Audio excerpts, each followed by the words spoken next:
Welcome to the third installment of our Onward and Upward series, Turn Obstacles into Opportunities. For those on the call not familiar with Member Solutions, we provide event and management software as well as billing services to the martial arts and fitness industry and have been doing so since 1991. In addition to software and billing services, we provide ongoing business advice, expert tips like we're doing today, and to help studios run efficiently and grow and maintain their member base.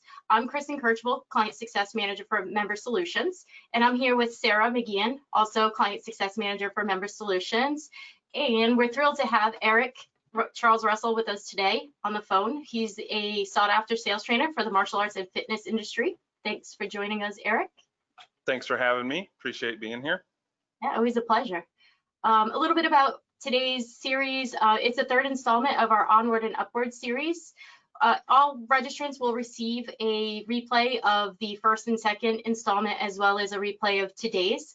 If you missed that, it'll be on its way.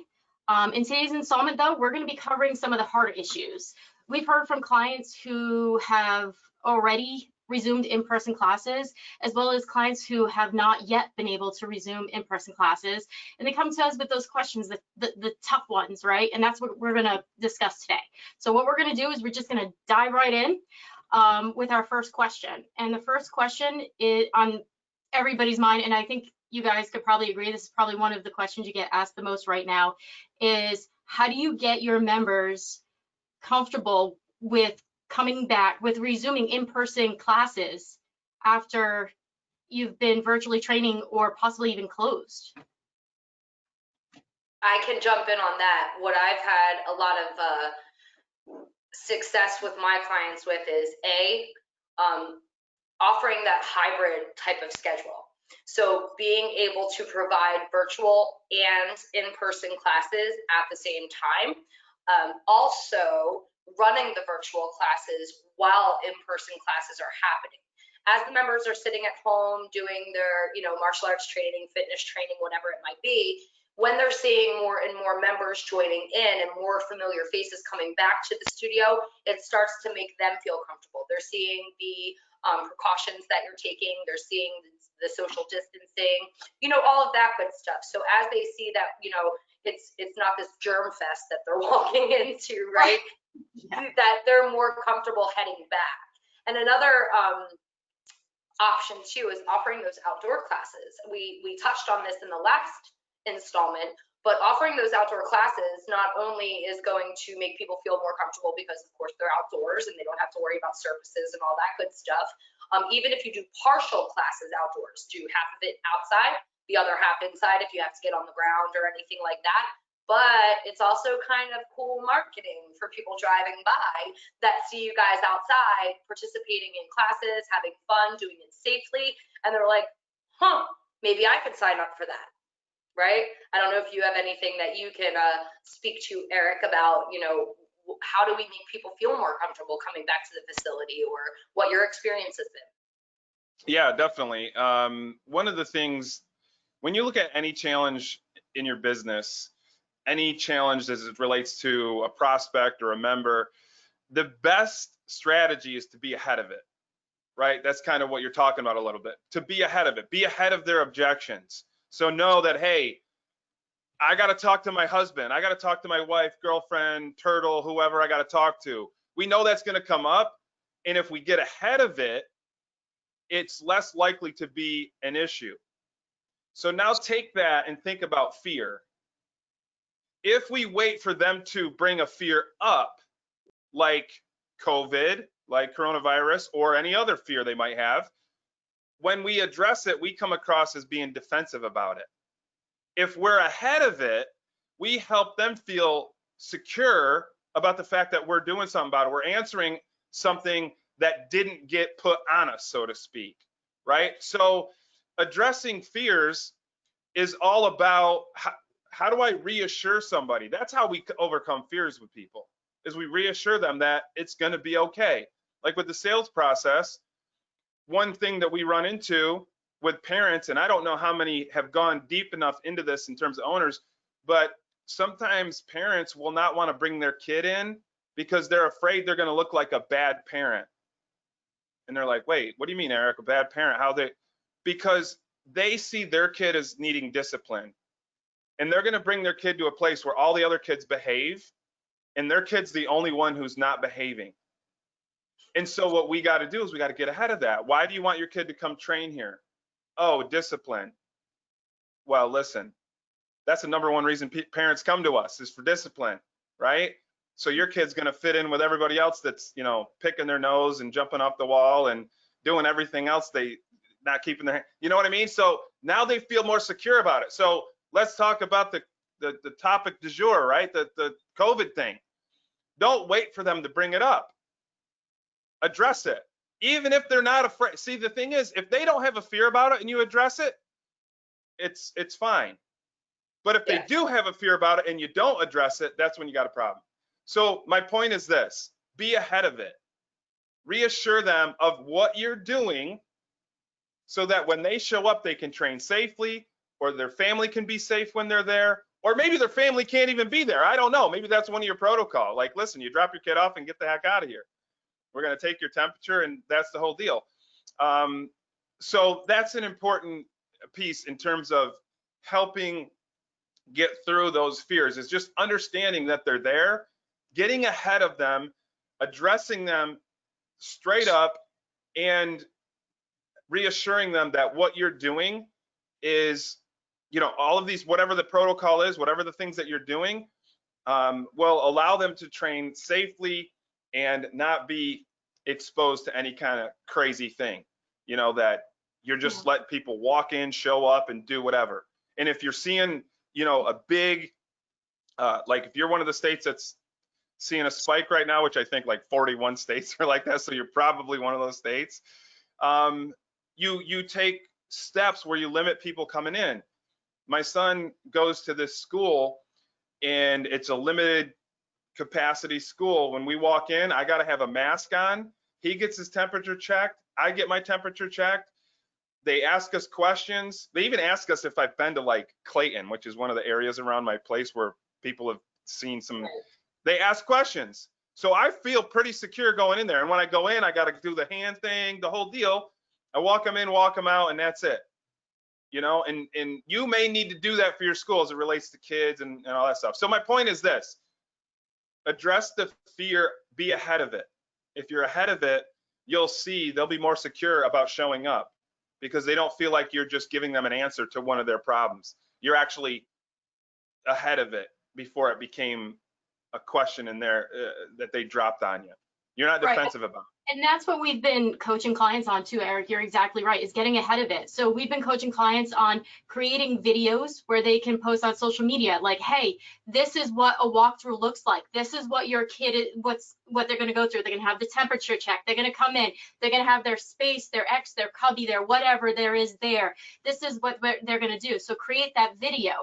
Create, maybe do a walkthrough with the parents, even in groups of 10 or whatever, to say, this is what your kid's going to go through. This is especially helpful in like what you're saying, in those instances where they're dropping off their kid.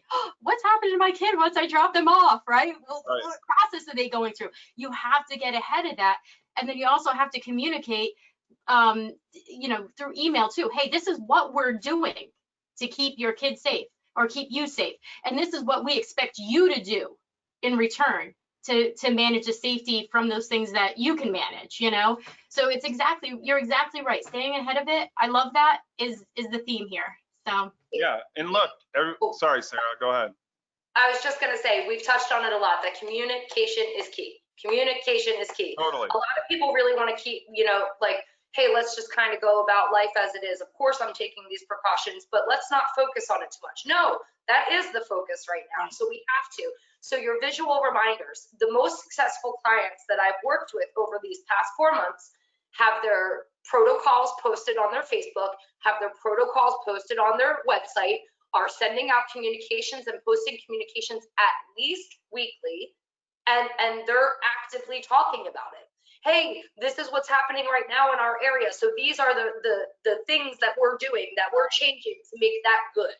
You know what I mean? So it's not to shy away, like you said, get ahead of it, but make sure that, you know, even for somebody who isn't part of your normal communication or whatever, they can easily access that information. Because if I'm searching online, I'm sick of my kid for the past 4 months, you know, and I'm looking online, like, what can I do with my child safely? And they come across your site and see all these protocols, these kids outside training, these videos that Kristen's talking about. I might have them remember. Yep. Thank you. Sorry, Eric. Go ahead. One thing too is we're always looking for content, right? To produce and all this stuff. One piece of content you can do every day is just go live with your cleaning.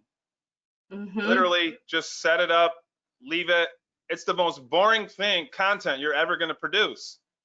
But the fact that they see that happening, you know, nobody's going to sit there and watch the whole thing. I don't think.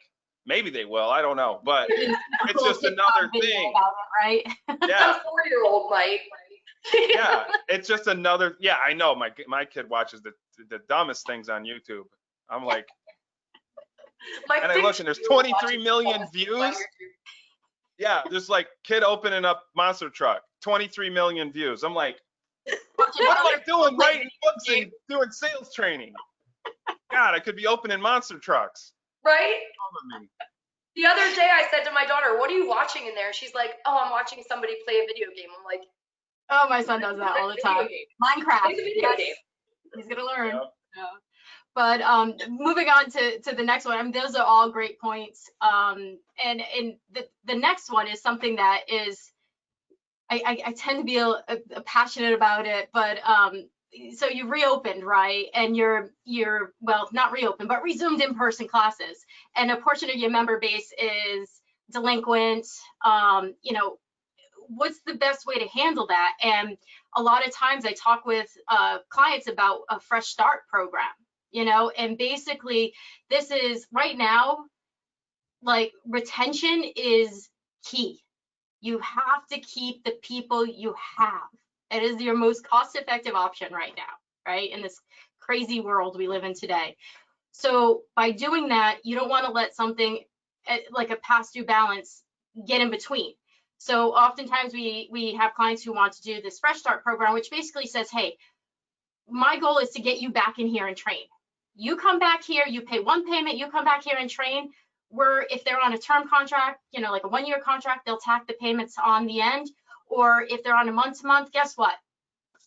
Just come in and train. That's my goal. Your well-being, mentally, physically, and otherwise, is what's important to me.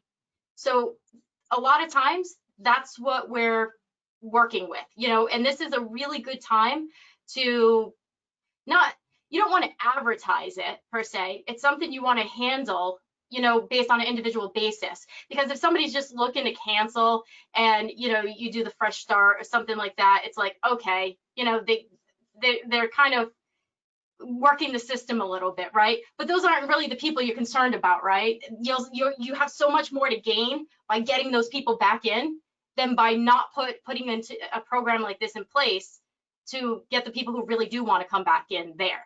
So Eric, you've probably had a lot of experience with this type of thing in particular, delinquents and handling these situations. What we're going through right now is obviously unique in the sense that it's a virus and it's a scary thing. Dealing with delinquents and people who get into some hard times or some challenge financially is not new. This happens all the time for all kinds of things. People lose their job when it's a great economy, and things happen. I love Fresh Start. I love the idea of it because one of the barriers that's going to get in the way of them coming seeing you is ego sometimes. Like, I got behind, I couldn't make it up, and now that I got my act together, I can't go back in there because, you know, they're going to kick me in the head or they're going to shame me. Like, that's one of the things with, it's a fear. It's the same thing. There's no difference. They're not moving forward because they're afraid of some kind of thing, reaction, how you're going to see them, that type of thing. And with the Fresh Start, that'll stop them from moving forward. But with the Fresh Start, it'll allow them to forget about that piece and just get back in there. And it does something as a business owner for you, and it goes a long way, especially if that's an up and up kind of person. You're never gonna cater to the people who are gonna try to game your program or game any kind of, people are gonna do it, but the majority of them will not do it. And we have a standing order, so to speak. If somebody loses their job while they're a member, they don't have to pay until they get a new one. And this all started because I had a father lost his job. His kids were training with us, and he got behind, and he said he had to cancel. And I said, what's going on, man? He's like, oh, I'm in between jobs right now. And I said, do you want your kids to stay here? Do you want them to train? And he said, yes, definitely, but I just can't afford it. And I said, listen, till you get a job, it's free. And the guy like was tearing up. Like, it wasn't a guy, he probably would have just started crying, but he was like, I'm not gonna cry, he's not gonna make me cry. But what the end result of that wasn't me going, you know what, I want to make money on this guy. It was like, he's struggling right now. I know he's not going to be that way forever. Right. And I know if I do this, I'm still going to be able to train his kids, and they're going to stick with our program. As a matter of fact, it took him probably a month to get another job. So I think I shelled out of pocket, if you even want to call it that, maybe $300 or so that I didn't collect tuition from them. And then they, not only did they continue on for years after that until they moved out of the area, but the dad and the mom ended up becoming members on top of it, you know, and so it worked out. Have I been ripped off in that scenario? I don't know, because I don't care. I'm still going to do that thing for you. Right. You know? And so like with this, it's the same kind of idea. Like if somebody's struggling with it, let's do something for them. What does it cost you to do something for them? What does it cost you to help them? You're probably not going to get a back balance from them because they're struggling now, you know? And the other thing is, not everybody's struggling. A lot of people are, but not everybody. So this isn't your whole membership base. It's just the ones who are kind of running into that a little bit, you know? So you kind of got to, it's a philosophical thing where business and heart kind of come together. Empathy. Not a lot of people have that same idea with business. Some gurus aren't like that, but I don't listen to those guys.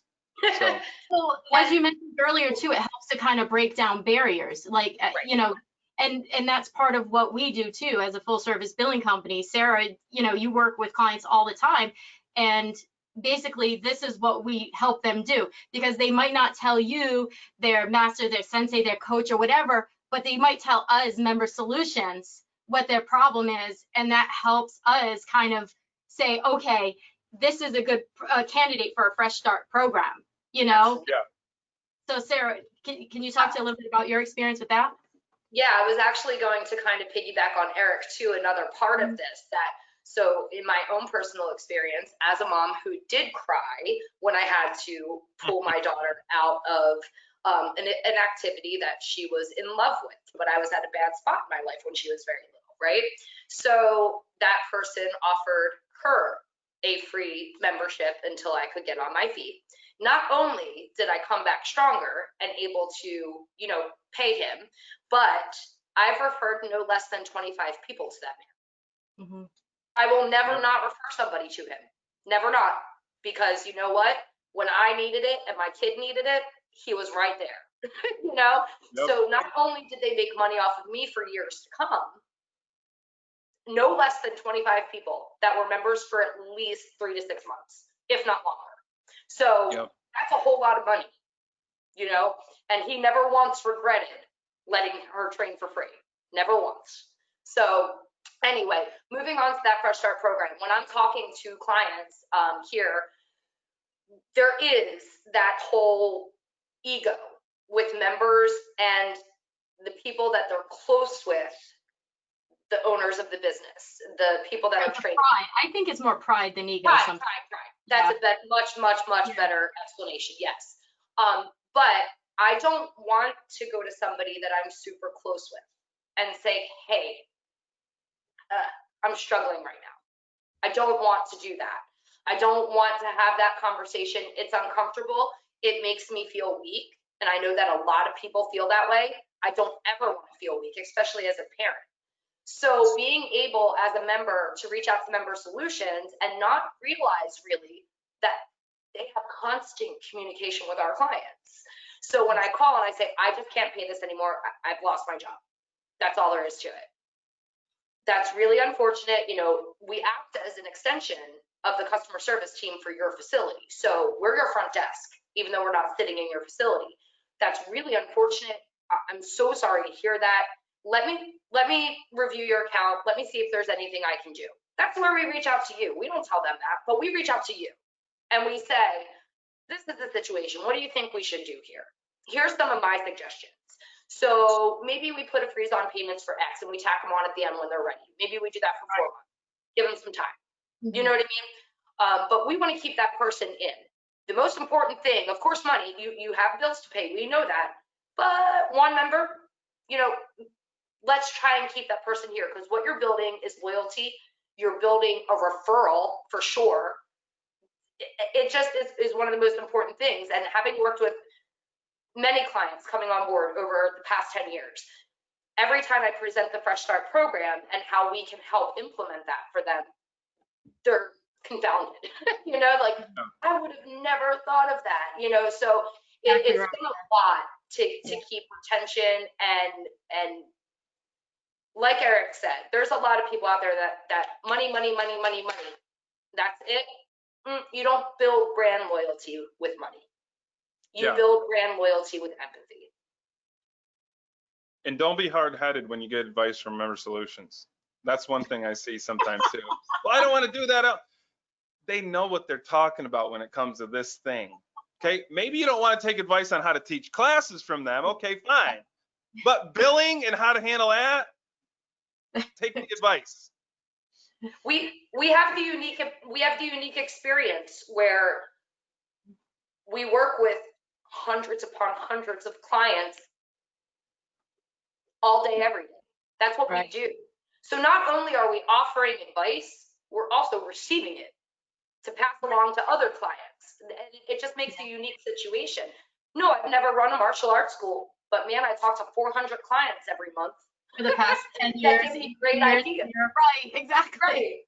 Right. I'm sure we could talk about Fresh Start all day and its benefits, yes. But I want to move on to our next question. And Eric kind of touched on this earlier, is like, what happens to your online training now that you've resumed in-person classes, right? So it's kind of hard for everybody to get to the point where they did the pivot, they accepted that, hey, martial arts has to be taught virtually for the time being, right? Which is hard, you know. But now all that work you put in it, you don't want to just throw it out the window. Right. You know? Yeah. I heard a really great idea about the online training. So once in person, now listen, I'm not jinxing anything. I want more than anything in the world for all schools to be open at 100% capacity, and I'm every day sending those vibes out into the universe.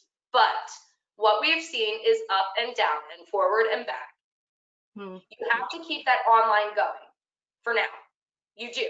If you're offering online and you're migrating to that in person, do not abandon online. Don't do it, because people, if it's still happening now and you have to step back for any reason, it's not like you've been doing it the whole time. It's okay, we're just going to change the criteria a little. But one really cool thing I heard is with video. So recording video and creating your curriculum on video. In your software, you should be storing that, right? So that people can access it, go back, watch, and do. And this is going to make stronger fitness and martial artists, right? But one client was like, you know what? I had somebody in the middle of all of this move. They moved far away to a place where they cannot train with me anymore, but they are so close to black belt. I didn't want to give that member up. I've got an online curriculum. I'm going to keep that member. He's going to keep paying me, and we're going to do a Zoom meeting once a week. I send him the videos. He practices. We do a Zoom meeting. Belt test. It works. You can do it. It's feasible. You know what I mean? Now, you don't get the pomp and circumstance of the belt testing, right? But I'm certainly sending him a belt, and he'd rather that than have to go to a new instructor. And I was like, I love that. You know what I mean? Like, it's something to keep in mind. You can keep a member who's been with you forever. and still be able to very, very easily interact, teach, train, do everything with that person. And you create a lifelong member that way. Hey, I have a way to still work with you if you're into it. Yeah. Yeah, I mean, I think that this is one. I'll tell you a mistake that gets made so you can avoid that is some of us are taking the online thing and we're thinking temporary fix. And so with that mindset, it doesn't get the attention and quality that it should get. And that's where you see the fall off from members and different things. This is something that you've started to do a little bit, and maybe this is all you've been doing as of late. And so this is a long-term play, and this is a value-added thing that you can offer to your membership, because it's not just people moving away. What do we hear a lot? Oh, kids go on vacations during the summer. Sports, yep. Yeah, they stuff, do sports and all this stuff, so they can't make classes. First of all, I got a whole nother pet peeve about that, because nobody goes on vacation the whole summer. Maybe a couple weeks, or maybe they go to another parent's or something. If they go to another state for another parent, okay, that's not the norm sometimes. But you now have the ability to keep them engaged throughout that whole time with a quality program. So you want to think long-term play on this. The other thing is, you don't know what's going to happen. A month ago, we're going, oh, this is going to be over soon. When this first started, what was everybody saying? Oh, it's going to be 2 weeks and we're going to be good. We're going to be back open by April. Man, I'm in New York. We've been closed for 4 months. Silly. And there's no site still, right, for New York? No. And some of these places that are opening, getting closed back down, open, close. So you abandon something, then you got to go back to it, and then you're not being consistent with it. It'll affect the quality of what you're doing, and you don't know what's going to happen. So if you're doing it, do it well. Look for ways that you can do it better. Look for ways that you can add to this, instead of, maybe you start out with a little tiny platform that has a couple things over here. You can do a couple of, how can you expand it and make it even better? What are some options out there that you can look at to really step your game up on this and be better than your competitors and what they're doing? Because they're looking at it short term. I'm going to go back to live classes. Yeah, we all are. That's where it's at. Online is a piece. Live and in person is where it's at. And then the other side of it is, look, you're going to have limited capacity in some of these states to open up. You may only be able to add 10 kids or 10 adults to your program. What are you going to do with the other 10, 15? Well, you're going to have a sign up. You're going to have, a check-in system that only so many people can check in. And then what? The other people are going to quit because they couldn't get in? Or are you going to have something to offer them? And the answer is, you have something to offer them and you stick with it. It'll also be very helpful for your students to review and go back and go, oh, that's how I do this, and you can start to organize it, and you can get interns and not interns, assistants, that's what I said, interns. You can hire assistants to go through videos for you and edit and clip them out and organize them so that you don't even got to mess with it. You can go to Upwork.com, you can go to Fiverr.com. I was just gonna say that. It's simple stuff and it's not expensive, and it's value-added stuff. So you could start to, when you teach something, here's my curriculum to get to yellow belt or to get your stripe or whatever these different things are, and make sure that those clips of you teaching it are in there. And then you have a full program where, somebody literally could never step foot in your school, academy, or dojo and get to a certain point. So think of it as a long-term play, as something that you're going to stay committed to, that's going to be a value add for when you open, and something that you can use in case we don't get to open for a while, or you get to open and then you got to close back down. So you have that there. You mentioned something earlier that kind of is temporary fix. That's how it kind of started and how people treated it in the beginning. And because they treated it that way, they weren't really holding themselves accountable, let alone their members, right? So we are seeing like the fallout from not holding your members accountable for virtual classes, just like you would have if you were hosting in-person classes. So if somebody's not attending your virtual classes and you're 100% virtual, where are you? Where are you? We missed you. Why aren't you here? You know, do you know you can watch the replay and still get class credit? You know, all of this stuff.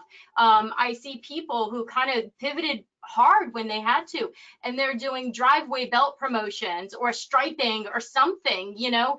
And while I'm not a huge advocate of the, you know, the promotions this way, it kind of comes with the, do you want your members to feel like they're not progressing during this time and possibly leave, or do you want to give them that stripe, you know?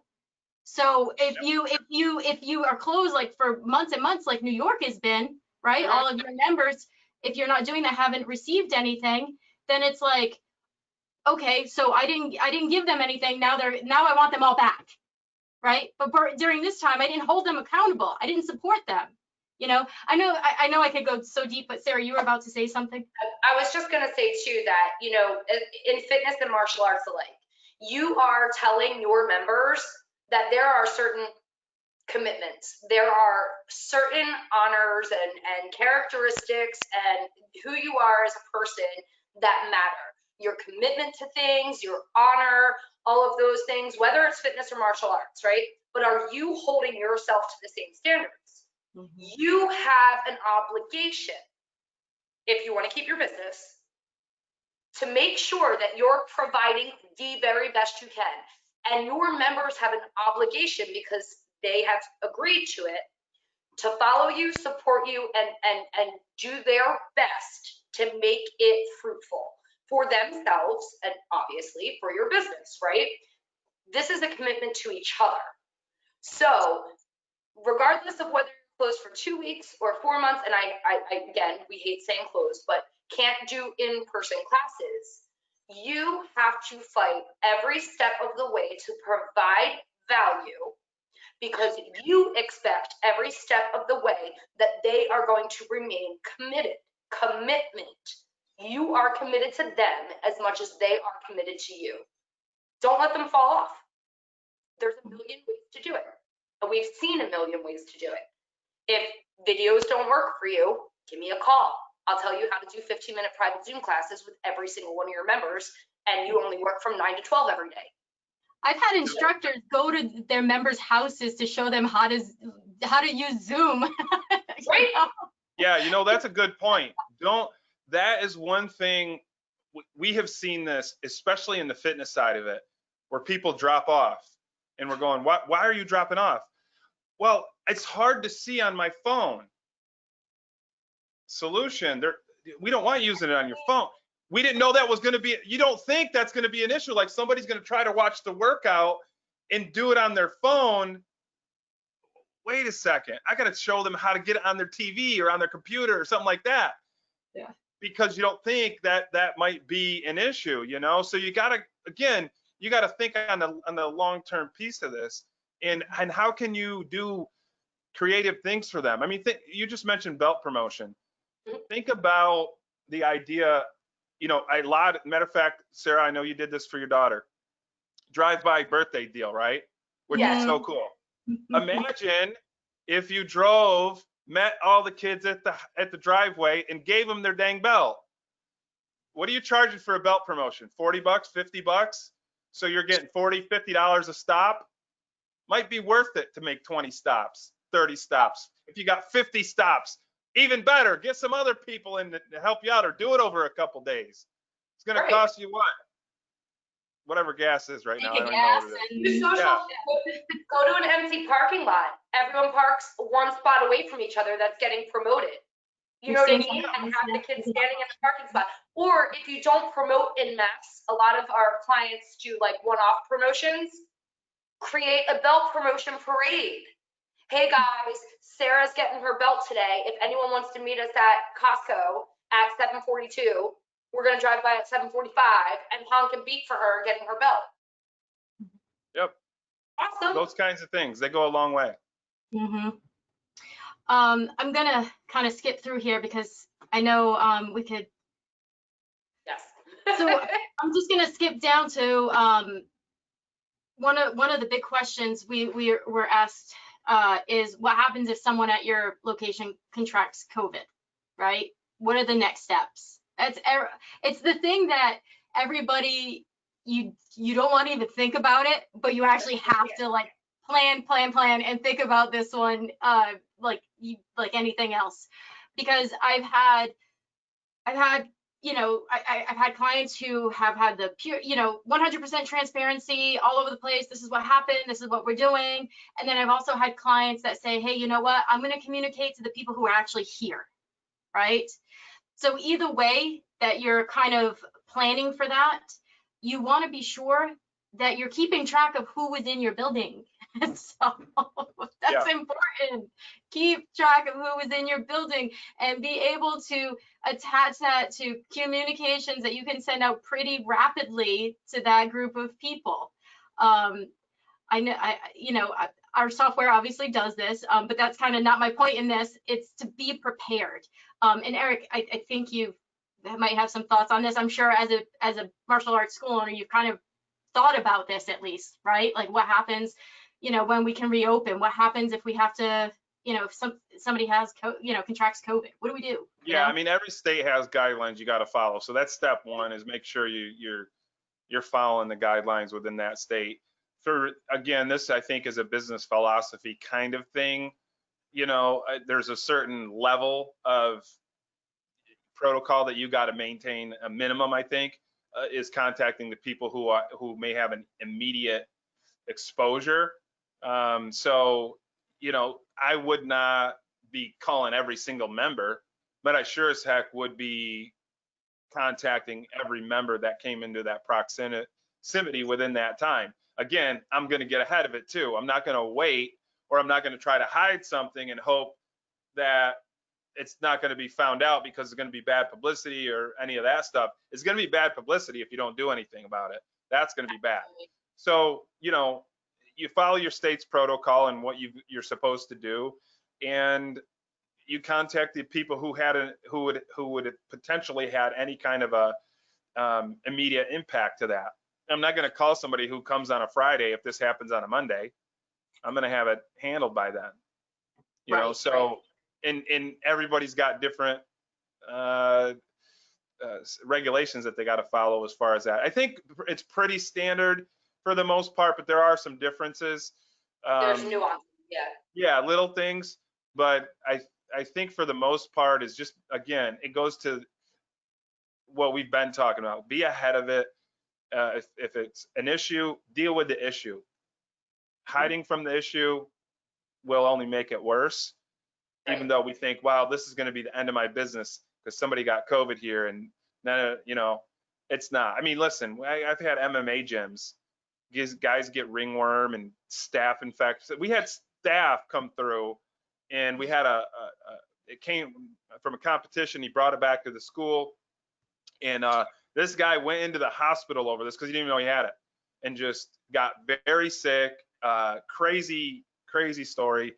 But I was like, oh my God, nobody's gonna want to come train with us now. But I gotta let people know who was there training. They were physical contact with them, and so ended up being worse in my head than it was in reality when you start contacting people. It's always much bigger when it's happening to you. From the outside looking in, it's like, listen, COVID's going around. There's over however many thousand cases. It's going to happen. Statistically speaking, it's probably going to happen to somebody in your school, right? I did want to point out, though, too, I know we have to move on, but a lot of people overlook this. And your first point of contact, whether it's for, hey, somebody at my facility contracted COVID, I need a liability waiver for somebody to participate in classes, contact your insurance company. Your insurance company, A, will have your state's guidelines and be able to walk you through it based on your business. And most of the time, they already have one prepared, liability waiver or whatever it is. They already have a template of that prepared. Your insurance company is going to be the best person for you right now because they're the ones that are going to, kind of cover any of this stuff. So reaching out to them first and obviously understanding your state's guidelines as far as, this goes, those are your first 2 points of contact. right? If in either of these cases. Just Yeah, another thing to also, especially if you have kids, you have a kid, let parents know that if they get sick or they have a runny nose or whatever any kind of symptoms of a flu, that they will not be allowed back until they get a clearance from the doctor, because you don't want to take a chance with it. You know, and again, let it be known ahead of time, so that if it happens, they're not like, oh, what the heck, you know, like I didn't know about that. You calling my kid a COVID? Yeah, you think what? You think I'm dirty and I let my kid get COVID? No, no, no, no, no. You know, if that happens, or they have a fever or something like that, even just a fever, you know, Yep. you got to get a doctor's note that you're clear. Again, it's just precautionary for everybody else. You know, it's not that you're saying to that member that you don't believe them and or they're not trustworthy. It's so that you can assure every other member Right. that protocol was followed to ensure their safety, and that's what matters when it's all said and done. Right. Awesome. I'm actually going to jump down a little bit more on our questions. One of the things that have come up is basically streamlining like collection efforts and payments and stuff like that. The reason why this is increasingly becoming a question is because a lot of people have had to cut staff, if they had to completely close. And with that, sometimes the staff members had to find other employment, right, to keep their family, their households afloat and stuff like that. So sometimes, or maybe you just don't have the revenue yet to, you know, bring those staff back, right? So generally speaking, you might have staff people helping you with that, and all of that great stuff. And now you don't. And the worst part about it is, like Eric mentioned earlier, the capacity on your classes, every single school I've spoke with so far in the United States and Canada has capacity. Nobody has been able to open, to my knowledge, with full capacity 100%, right? So with that being said, you have to put in more classes, right? You can have double, sometimes triple the classes throughout the day now, right? So it's like, okay, with all of that going on, it's easy for all these other things to the ball to drop, right? So Sarah, can you explain a little bit more about, you know, if people are in this situation, how you've helped them with that? And absolutely. I have been with Member Solutions my second time now for 10 years. In all of my 10 years, I've worked mostly, the majority, in the sales capacity. So that's where I've been, signing up new clients. I can't even take a vacation right now because of how many people are reaching out, even existing clients that want to increase services so that, you know what I mean, they are so busy. I have heard from almost every client I've worked with, I have never worked this hard, not even when I opened my business. This is a lot of work. And like Kristen mentioned, we are seeing situations where they were a one-man show, and it was okay. They were kind of a smaller location, or they had to lay off staff. I've talked to a few people that have had to lay off staff, you know, things like that. And they're just like, I cannot physically keep up, not just with the billing.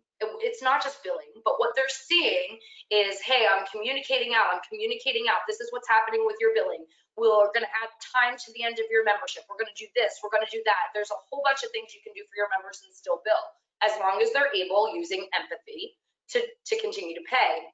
But what we're seeing is an increase in chargebacks. And that's one of the things that we handle, right? So we have what, I mean, at this point, it's got to be, it's an amazing percentage. I think the last that we looked at it was somewhere in the 50 to 60% range of successful chargeback retrieval pullbacks. I think that's where we were when we checked like a month or two ago, which is phenomenal. We go to work with the credit card company to make it happen, and we make it happen really quickly. And then it's about the, you know, the client reaching out to me and saying, you know, I just need a way to communicate with everyone, and here we are. We're a full customer service team. Well, we created these templates. Let me drop it in the software for you, and you can choose who you want to send it to. It'll be done in 3 minutes.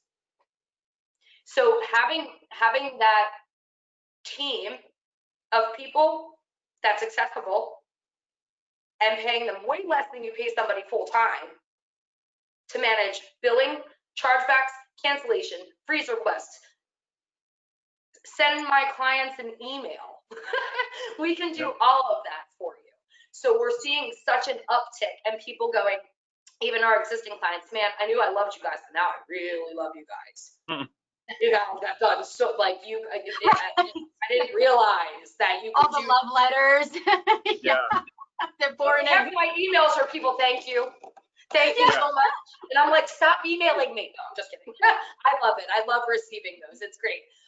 But no, it's like, we've always been able to do this. And in an unfortunate situation, what we were able to do is say, all right, guys, here we are. What do you need? We got Right. And there we were, you know what I mean? So we've come up with some real creative solutions. We've appealed to our R&D team, to make things happen that maybe didn't happen before, to make them happen in an easier way. There's more coming, you know, so we're working within this too to provide our clients with a step above just, hey, we're drafting payments and hey, we're sending letters when people are delinquent. That's not what it's about. So I have one more question for today, and I'm actually going to throw a little bit of a curveball at you guys, mostly Eric, right? So one of the challenges during this time, people, you know, they're confused about how to sell during a pandemic, right? You think this is going to be a curveball for me? Oh, I know. Well, based on what we talked about, what our content for today. So basically, I know a lot, you know, I always hear you always be selling, always selling, right? I know we have only a few minutes left, but what is the best way to do that? And is this a good time to leverage OPC? Yes, 100%. For people that don't know what OPC is, other people's customers, getting in tune with listen, there's other businesses out there that could use your help. And if they provide leads that you're able to sell into memberships and you could kick them a little finder's fee or something along those lines, it doesn't cost them anything to put the word out, to send an email out, to do something. You know, so you look for those things. Another thing is there are people that are going to work. There are businesses and corporations that still have staff coming in. These staff and these people that are coming in are tested, are the potential for them being healthy and COVID free is high because of the requirements made by employers. Reaching out to those employers and saying, hey, I'll come do a class at your facility. I'll do a workout at your facility in the morning, or I'll set something up with your team. I'll get tested. I'll follow the protocol that your employees have. You know, you're looking for these opportunities. You know, I have a client in Colorado that just did a deal. I can't think of the corporation right now, but this is exactly what they were looking for, because they don't want their employees going to the gym. They don't want them going to places where they know that there's potential risk, because if they are exposed to risk, now they don't have employees, and it's a whole big deal. You know, so it's one of those things where you're looking for that kind of a thing.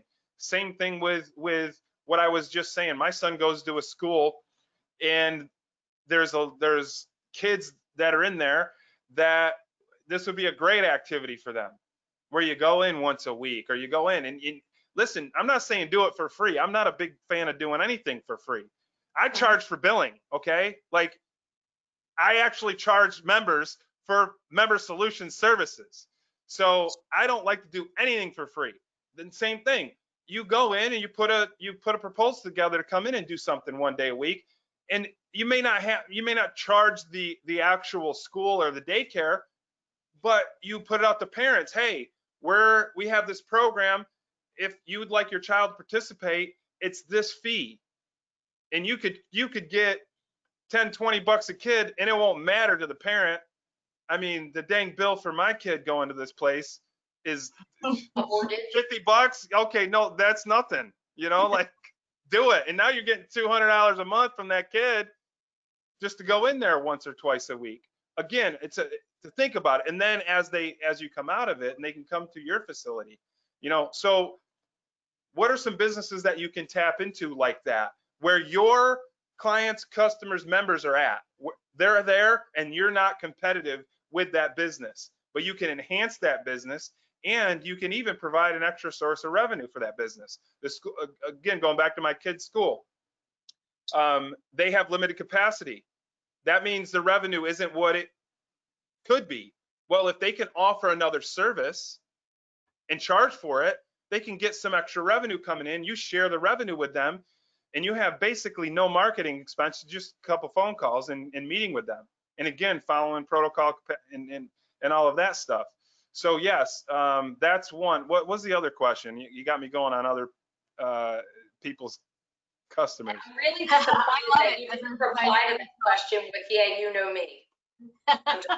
What was the first part of that question though? Because there was something I wanted. First part is that people might be reluctant to market and sell during a pandemic. Oh, yeah. They are. That's your advantage now. Exactly. They are reluctant to do that. Yep. And when people are reluctant, that's when you go. When they're hesitating, that's when you're going. I'm talking about competition. That's your perfect opportunity. Right now, as challenging as it is, as difficult as it might be, think growth, think expansion, think how can I make my online service long-term better, more a better quality than anybody else out there. How can I expand? Not how can I contract and how can I limit this and how can I cut this out and cut that out? How can I grow? And what'll happen, your brain will give you answers. Maybe not right away, but you'll start to get answers when you focus on the right questions. It's like I tell people when they start doing sales training, because everybody's like, it's sales, it's sales, it's sales. If you want to get good at sales, ask yourself how you can get better at sales. Don't say, why do I suck at sales? Right. Your brain's going to answer you either way. They're going to say, well, because you're an idiot. That's why you suck. Or if you say, how can I get better? The answer is going to be, maybe if I study 15 minutes a day, you'll get the answer, right? So you focus on growth, you focus on expansion. What can I do? How can I improve and grow during this time? Right. While other places are closing, it's opportunity. I'm working on actually buying a fitness center that closed in my area. Yep. All their assets and everything. I'm in a position where I can do that. And they're in a position where they literally just filed bankruptcy and they're like, we're out of the business. Right. And it's like brand new. And I'm going, oh my God, it's wild. But again, how I'm growing, how do I, think about expansion and growth? What are some things I can do? Yep. I was just going to piggyback on that real quick. It'll be a super quick one. But as a parent looking online, because I am sick of my child right now, right? Who wants to find, I'm not, I love her, but I'm trying to find something. I'm trying to find something for her to do, right? Because we have been kind of quarantined.